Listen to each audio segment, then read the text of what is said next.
Have you ever suddenly noticed a massive plot hole in the Lion King storyline? I had this shocking moment when I discovered Simba actually had two sons, Kopa from the books and Kion from the Lion Guard, but Disney pretends only one exists. This discovery sparked my 2-year obsession with collecting every piece of Lion King lore ever published. What I uncovered reveals something incredible about who should have led the Lion Guard according to ancient Prideland's tradition. The markings, the roars, the leadership qualities all point to one brother being the true heir, while the other may be a replacement created for a new storyline. The truth will change everything you thought you knew about the Pridelands. And did you know that the Lion King universe holds a secret that most fans aren't aware of? Behind the familiar story, we all grew up with lies a hidden character who changes everything. Think about what you know about Simba's family. There's Kiara from Lion King 2 and Kion from the Lion Guard series, right? But what if I told you there was another cub, one who came before either of them? Back in 1994, right after the massive success of the original Lion King movie, Disney published a series of books called The Lion King 6 New Adventures. These books revealed Kopa, the missing piece of the royal puzzle, Simba and Nala's firstborn son, and the future king of Pride Rock, complete with detailed illustrations showing him alongside his royal parents. But here's where things get really interesting. If you watch any Lion King movie or TV show made after these books, Kopa doesn't exist. He's completely gone, vanished from the Pridelands as if he never existed at all. This isn't just some small detail, it's a major character who was introduced as the future king and then mysteriously erased from the entire franchise.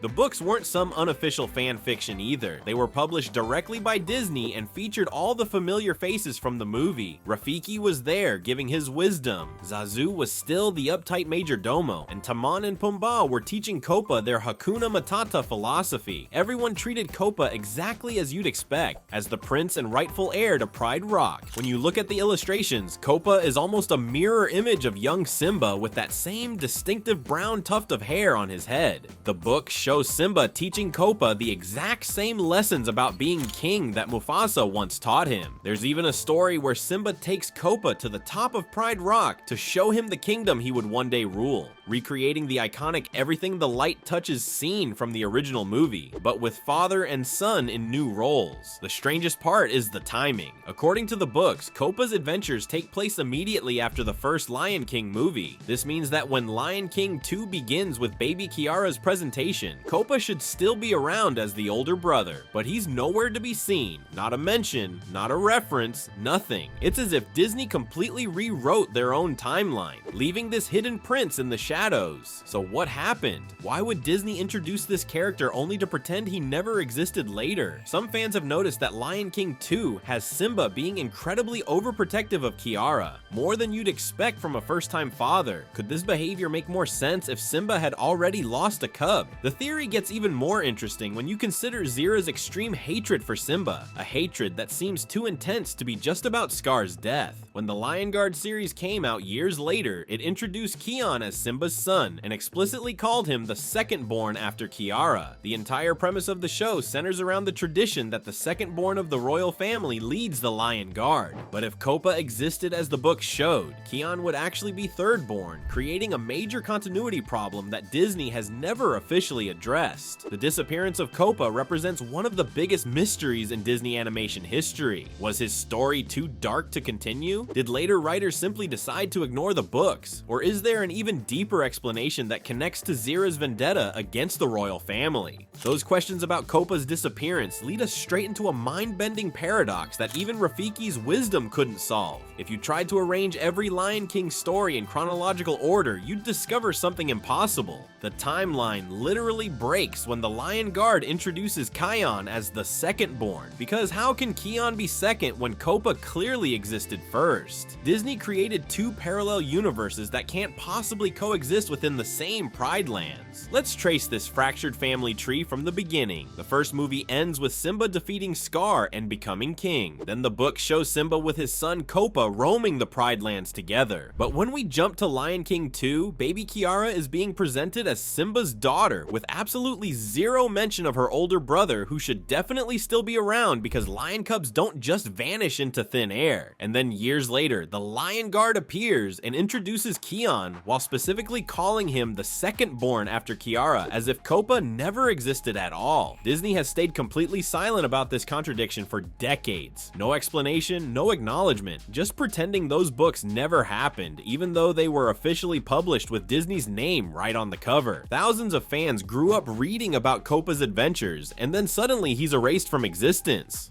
This would be like if Disney made a new Star Wars movie and Luke Skywalker was nowhere to be found. Dedicated Lion King fans have tried to repair these broken timeline pieces. Some suggest maybe the books weren't meant to be canon in the first place. But that explanation falls flat because Disney themselves promoted these books as the official continuation of Simba's story after the first movie. They weren't unauthorized stories. They had Disney's full approval and marketing behind them. Another theory suggests that Kopa and Kion are actually the same character with a name change. But looking at them side by side disproves this immediately. Kopa has that distinctive brown head tuft, while Kion has his bright red mane and the Lion Guard mark. Their personalities differ too. Kopa is curious and adventurous like young Simba, while Kion is more serious and focused on his leadership responsibilities. The biggest clue that something dark might have happened comes from Lion King 2 itself. Have you ever noticed how extreme Zira's hatred for Simba seems? She's willing to train her entire pride and her own children for years just to get revenge. Sure, Simba took over after Scar died, but that level of burning hatred feels personal in a way that suggests something else happened between them, something the movie never explains. When we connect these timeline fragments, a shocking possibility emerges. What if Kopa didn't just disappear from the stories because of a writing decision? What if something terrible happened to him that was too dark for Disney to include in their family-friendly movies? This would explain why they completely restructured the royal family and why Disney seems reluctant to acknowledge these contradictions. Disney Animation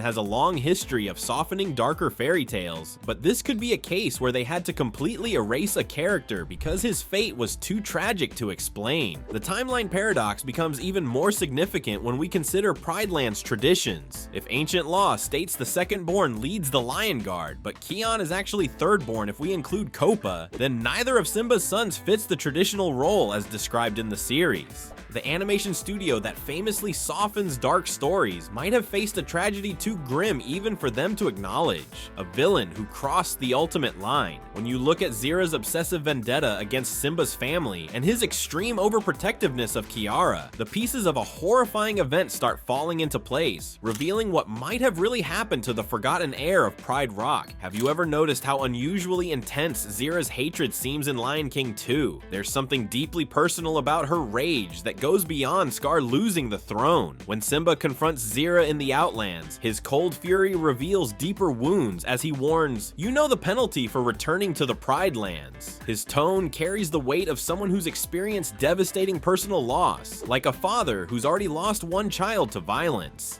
Zira's behavior throughout Lion King 2 shows she wants to make Simba suffer in the most painful way possible. When she spots Kiara alone, her expression turns predatory, like a lioness who's tasted royal blood before and craves more. She stalks the young princess with calculated menace until Simba intervenes, suggesting she's previously targeted his cubs, perfectly aligning with Kopa's mysterious disappearance.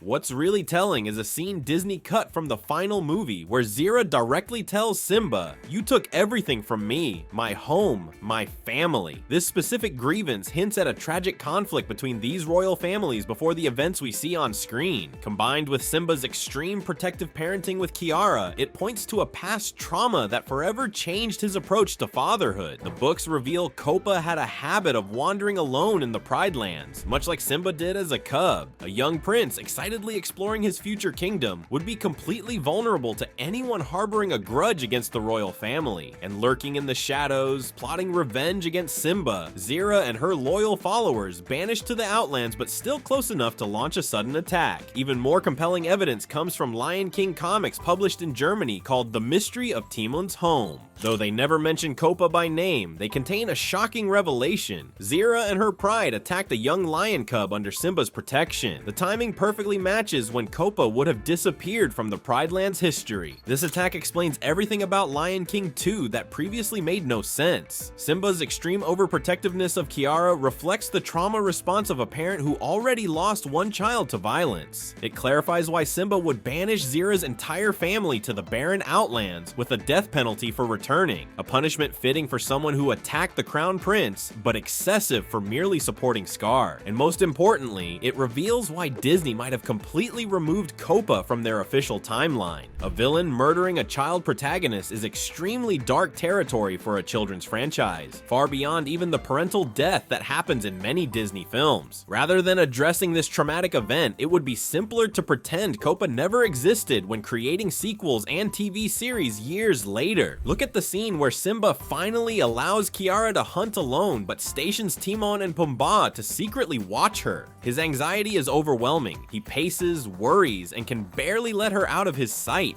Compare this to Mufasa in the original film, who allowed young Simba significant freedom despite the dangers of the Pride Lands. The difference: Simba knows exactly what happened to his firstborn when he let him wander too far from home. Simba's paranoia about losing another child makes perfect sense when we examine the Lion Guard's leadership rules. The ancient tradition clearly states the second-born royal child receives the powerful roar of the elders, but what if there was another child before both Kiara and Kion who was originally destined for this sacred responsibility before tragedy struck? The Lion Guard introduces us to the mystical roar of the elders, a power that allows its wielder to summon the great kings of the past, creating winds powerful enough to blow away enemies and even control weather. According to the series, tradition dictates that while the firstborn becomes the future ruler of Pride Rock, the secondborn leads the Lion Guard as its fiercest member. This tradition perfectly explains why Kion, not Kiara, inherits this power. However, when we factor in Kopa's existence, the entire tradition crumbles. If Kopa was real, he would have been secondborn, making Kion third in line, disrupting the established order. The ancient Lion Guard cave paintings throughout the Pride Lands, particularly visible in The Rise of Scar, document past leaders with shoulder marks identical to Kion's. Fascinatingly, some attentive fans discovered that detailed illustrations of Kopa from The Lion King 6 New Adventures books show a faint marking resembling the Lion Guard symbol on his shoulder. The roar functions almost like an ancient crown that seeks its bearer based on virtue rather than strict inheritance, choosing worthy leaders across generations. In The Lion Guard: Return of the Roar, Rafiki's reaction to Kion's demonstration of the roar is peculiarly bewildered. As keeper of Pride Land's history, this confusion makes sense only if he expected someone else to wield this power. Perhaps he's internally struggling with seeing the third-born child inherit what tradition reserves for the second-born. Throughout the series, we learn the roar isn't merely hereditary, it seeks worthy carriers. In Never Judge a Hyena by its Spots, when Kion temporarily loses the roar after roaring in anger, we discover the great kings can reclaim their gift from those who misuse it. This happened to Scar, who lost the roar after destroying his own Lion Guard members, as revealed in the detailed cave paintings from The Rise of Scar. Scar's backstory establishes another crucial point. Before becoming the villain we know, he was the previous Lion Guard leader. This means Mufasa had at least one sibling who was second-born, yet this sibling vanishes from the original film's narrative, establishing a pattern of disappearing royal family members. When examining Kopa's personality in the 6 New Adventures books, we see a cub sharing many qualities with Kion: bravery, protectiveness, and willingness to stand against threats. As Kion faces his destiny in The Rise of Maku, one can't help but wonder if he feels the weight of an unknown predecessor's legacy. In The Power of the Roar, which we learn about Askari, the original Lion Guard leader who discovered the roar's potential. Perhaps the specific second-born rule was a later addition, with the great kings simply choosing worthy lions regardless of birth order. All evidence points to a fascinating possibility. If Kopa was indeed attacked by Zira and removed from the timeline, the great kings would have needed a new worthy heir. Kion, despite technically being third-born, became that heir not because of birth order, but because of his inherent worthiness. The timeline alteration creates the perfect paradox: two brothers who never existed together, yet both seemingly destined for the same sacred role. What if the mark of leadership isn't about when you were born, but who you were born to be?